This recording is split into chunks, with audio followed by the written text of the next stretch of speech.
Ever reach for a memory card only to find it crushed, lost, or covered in dust? Organizing your memory cards in random camera pockets? There's got to be a better way. Well, stay tuned and I'm going to show you how I've dealt with it with all the different social media channels that I'm publishing content on. Hi, this is Ron Nutter with another edition of TechBytes with Ron Nutter product reviews.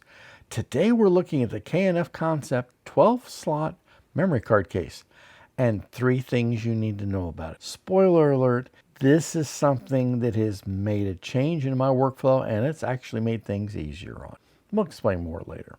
Please look at the description for the URL to purchase this item. If you get value from this video, please consider subscribing to the channel and liking the video. I'd really appreciate it. This has been one of the better card cases I've run across that actually it had a hidden way of helping me out that wasn't in the manual, and it just kind of dawned on me one day, and you'll see here in just a minute. So thing number 1, this holds 8 trans flash, I call them micro SDs, and 4 SD cards.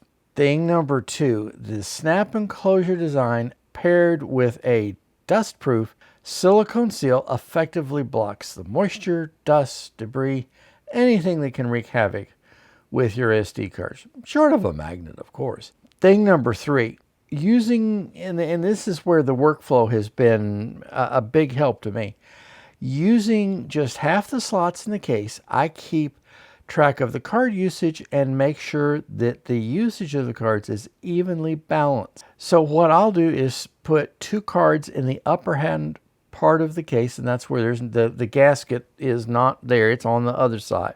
As I use one card, we'll pick the card on the left, I will put it down in the lower slot, and that reminds me that I either need to process the card right then and there, or before doing anything else, I need to go ahead and get it processed.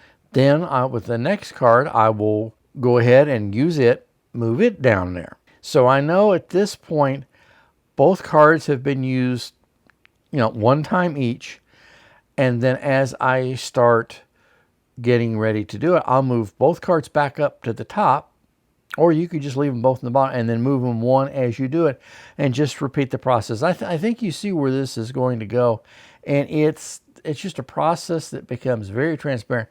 I would put the lanyard on this. We just going to call this thing number 4 bonus. The lanyard on it, I just have it hanging on my tripod's handle because I use this in a studio situation, and that way the cards are always where I want them, and only when I go to process them at the workstation to do the editing do I remove the case, but then immediately put it back as soon as I'm through. This one was an interesting journey. I bought it because I couldn't readily put my hand on the other case I had, and boy, I'm glad that happened because this has been a big change, and I'm shooting probably minimum 2 videos a day, and this is made things a lot easier. So take a look at this one. Think about getting one for your collection, your bag of tools, whatever you want to call it.